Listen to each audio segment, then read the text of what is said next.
கொடியுடன் இணையும் செடியினைப் போல இயேசுவே உம்மில் இணைந்து விட்டே.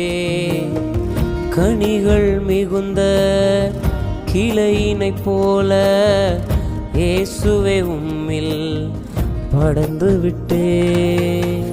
கொடியுடன் இணையும் செடியினைப் போல இயேசுவே உம்மில் இணைந்து விட்டே.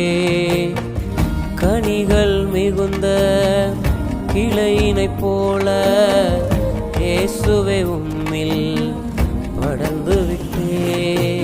ஒருவரே என்னை காப்பாற்றினீர்.